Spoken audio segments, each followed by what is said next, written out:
श्री शिवाय नमस्तुभ्यम। अगर आप सभी को हरतालिका तीज व्रत करना है तो इस वीडियो को जरूर देखिएगा, तभी आपका व्रत सफल और श्रेष्ठ होगा। पूजा के सभी शुभ मुहूर्त, राहुकाल, अशुभ समय, कुंवारी लड़की इस व्रत को कैसे करे, गर्भवती महिला मासिक धर्म में इस व्रत को कैसे करे, व्रत खोलने का शुभ समय, उपाय, नियम, संपूर्ण जानकारी। अगर प्यास लग जाए तो अपने व्रत को कैसे करें, यह भी जानकारी है। कैसे आप पानी पी सकते हैं, ध्यान से सुनिएगा, अंत तक बने रहें।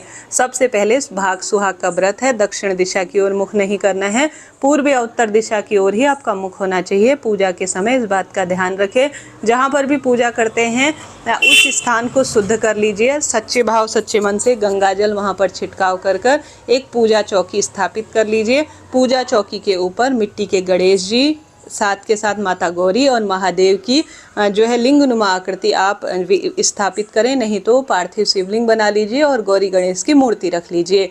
जो आपके पास जो मूर्ति है उसके दाहिने तरफ आपको इस तरह से चावल की या गेहूं की एक ढेरी बना लेनी है, उसमें लाइन खींच लेनी है। इसे अष्टदल कमल कहा जाता है। और साथ ही फुलेरा, देखिए 5 फूलों की माला अभी मेरे पास जो घर पर थी उसी से मैं बता रही हूँ। 5 फूलों की माला जहाँ आप पूजन करते हैं उस स्थान पर सबसे पहले लगा लीजिए। केले का जो है यहाँ पर पत्ता लगाते हैं तो और अधिक शुभ और श्रेष्ठ माना जाता है। कलश में गंगा जल भरें, स्वास्तिक बनाएं, मुख पर मौली बांधें और कलश के अंदर 1 रुपये का सिक्का, हल्दी की गांठ, अक्षत, पुष्प और सुपारी, यह 5 चीज़ें आप डालें। पूजा का जो सुबह का मुहूर्त रहने वाला है वह सबसे श्रेष्ठ और अति उत्तम है। इस दिन जो पूजा का सुबह का समय है वह विशेष तौर पर भाग्य बदलने के लिए है। पूजा इसी समय आप करें।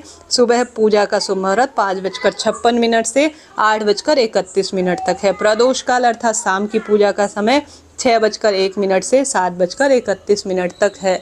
और आपने जो कलश रखा है उसमें 5 आम या अशोक के पत्ते लगाएं, उसके ऊपर चावल का एक पूर्ण पात्र रखें और साथ ही दीपक प्रज्वलित करें। दीपक इतनी अच्छी तरह से प्रज्वलित करें, अच्छी अवस्था में 2 बाती वाला, जो कि पूरे दिन रात जलता रहे। यह श्रेष्ठ और सबसे बड़ी पूजा मानी जाती है, तो इस चीज़ का ध्यान रखें।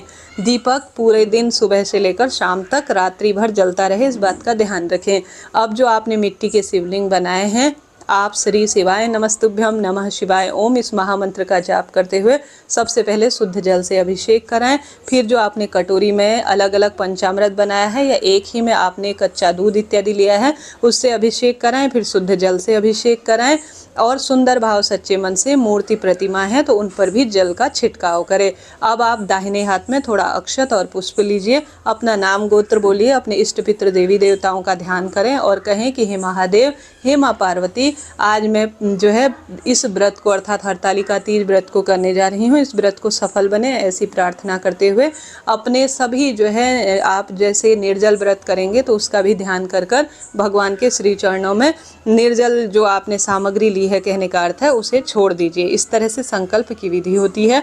अब आप जो शिव जी हैं उन पर चंदन, रोली, मौली, अक्षत समर्पित करें। दीप देवता में भी माता गौरी, गणेश और मूर्ति प्रतिमा सभी में रोली, चंदन, मौली समर्पित करें। इस दिन राहुकाल का अशुभ समय दोपहर में 3 बजे से लेकर 4:30 तक हो रहा है, तो राहुकाल में आप पूजा न करें। साथ ही इस दिन हस्त नक्षत्र साध्य योग का निर्माण हो रहा है। अब 4 बजे आप सभी सुंदर रूप में 4 बजे से पहले पहले अगर सरगी खाते हैं तो चाय, पानी, दूध, फलाहार आप अच्छी तरह से ले लीजिएगा।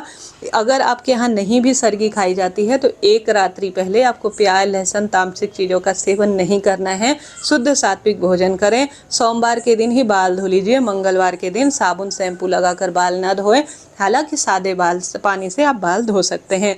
कुंवारी लड़की निर्जल व्रत नहीं रख सकती है तो फलाहारी व्रत भी रख सकती है, कोई दिक्कत नहीं। इससे मनचाहा विवाह के सुअवसर बनते हैं।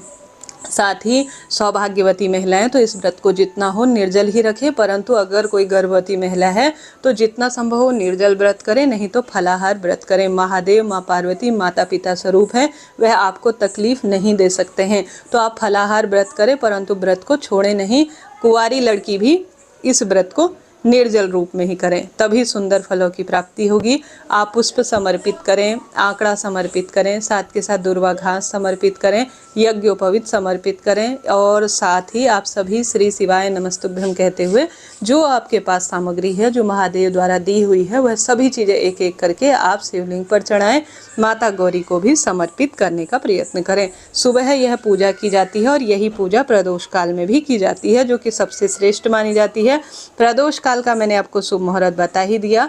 अब बात कर लेते हैं व्रत खोलने के समय की। जो 26 तारीख को व्रत करेंगे तो पूरे दिन और रात्रि का यह व्रत किया जाता है और व्रत खोलने का समय 27 तारीख बुधवार को सुबह 5:40 से 7:05 तक रहने वाला है। और मासिक धर्म में इस व्रत को कैसे करें? मासिक धर्म के 4 दिन पूरे हो जाने के बाद 5वें दिन से ही इस व्रत को किया जाएगा। मासिक धर्म में आप व्रत कर सकते हैं, परंतु आपके नाम की पूजा आपके पति बच्चे कर लेते हैं तो बहुत बढ़िया है, नहीं तो आपकी सखी सहेली कर ले और आप ऑनलाइन कथा सुन लीजिए। मानसिक रूप से जप और पूजा पाठ का ध्यान करते हैं तो बहुत बढ़िया रहता है। पूजा विधि में आप देख पा रहे होंगे 16 श्रृंगार की सामग्री मैंने माता पार्वती को समर्पित कर दी है। आप इसे थोड़ा स्वयं पहन लीजिएगा पूजा के बाद में, और बाकी का पंडिताइन को और जो आपके सखी सहेली है उन्हें दान कर सकते हैं। इस दिन आपके क्षेत्र में जो भी भोग बनाया जाता है, जैसे पुआ, पूड़ी, खीर, बाजार से लाई हुई मिठाई, मौसमी फल, चने, खीरा, इनका सभी का आप भगवान जी को भोग लगाएं। पूजा में जो चीज़ हम नहीं ला पाए हैं उनकी पूर्ति के लिए आप कुछ दक्षिणा यहाँ पर रखें, बाद में दान कर दीजिए। साथ ही आप नारियल इसमें मौली बांधकर और स्वास्तिक बनाकर जरूर समर्पित करें, काफ़ी शुभ श्रेष्ठ माना जाता है। पूजा चौकी कब हटाई जाएगी? पूजा चौकी हटाई जाएगी जब 26 को व्रत करेंगे, 27 की तारीख की सुबह आप अपना व्रत खोलने से पहले इस सामग्री को विसर्जित करेंगे, उसके बाद ही आप अपने व्रत को खोलेंगे। इसका वीडियो जल्द ही चैनल पर आएगा। अब सिंदूर कैसे लिया जाता है? जो आपकी शादी का सिंदूरा है उससे माँ पार्वती को 5 या 7 बार हे माँ अखंड सौभाग्य दे ऐसी प्रार्थना करते हुए सुंदर भाव सच्चे मन से आप सिंदूरा से सिंदूर लगाएं और साथ ही जल का लोटा भी भगवान के समक्ष रखें। सिंदूरा पूजा में बहुत आवश्यक है। अंत में पूजा के सिंदूरा ग्रहण किया जाता है, अर्थात अपने माथे पर लगाया जाता है। एक दूसरा दीपक लगा लीजिए, उससे आप आरती करेंगे। उससे पहले आप सभी व्रत कथा जरूर सुने। अपने दाहिने हाथ में अक्षत और पुष्प लेकर व्रत की कथा सुने। साथ के साथ आप सभी कुछ दान दक्षिणा जैसे कि वस्त्र के रूप में आपसे जो बन पड़े, गमछा, साड़ी, सूट, ब्लाउज पीस, तो इन्हें आप माँ पार्वती महादेव के समक्ष जरूर प्रस्तुत करें। बाद में इन्हें दान दे दीजिएगा, यही सबसे श्रेष्ठ और सुंदर माना जाता है। अब दूसरा दीपक लगाकर भगवान की आरती कर लीजिए। आरती से पहले चाहे तो हवन भी कर सकते हैं, बहुत बढ़िया है, बहुत शुभ है। ऐसा ना कर पाए तो यह भी प्रक्रिया पर्याप्त रहती है। व्रत सुबह खोला जाएगा। दान आपका मन जो भी है हरतालिका तीज के दिन भी कर सकते हैं, जिसमें सौभाग्य सूचक वस्तु और साथ के साथ एक समय का भोजन, वस्त्र इत्यादि का दान विशेष फल देने वाला होता है। तो इनका दान कर कर भाग्य की रेखाएं प्रबल करे। तो कुंवारी लड़की सरलतम तरीके से फलाहार इस व्रत को करें। माथे पर सिंदूर पूरे मांग नहीं भरनी, बस बिंदी जैसे सिंदूर लगानी है। माँ पार्वती का जूठा, माता पार्वती को चढ़ाई हुई चूड़ी जरूर पहने, अपनी तरफ से भी पहने और विधि विधान से बस पूजा कर लीजिए। इस दिन उपाय के रूप में जो गुरुजी बताते हैं फुलेरा का 5 फूलों की माला किसी शिव मंदिर में अगर अपनी तरफ से समर्पित करते हैं या घर के मंदिर में समर्पित करते हैं तो बहुत शुभ माना जाता है। 5 फूलों की माला अर्थात फुलेरा का दर्शन करने मात्र से भाग्य चमक उठता है। पूजा के अंत में एक दीपक लगा लीजिए, जो कपूर हो या किसी भी स्वरूप में हो, बहुत शुभ है। महादेव की आरती कर लीजिए, साथ ही गणेश जी की भी आरती करें। पूजा पाठ में रही भूल चूक के लिए क्षमा प्रार्थी हो। जल का लोटा लेकर 3 बार थाली के ऊपर से घुमाएं और जमीन पर छोड़ दीजिए। इसे जल शीतलीकरण कहा जाता है।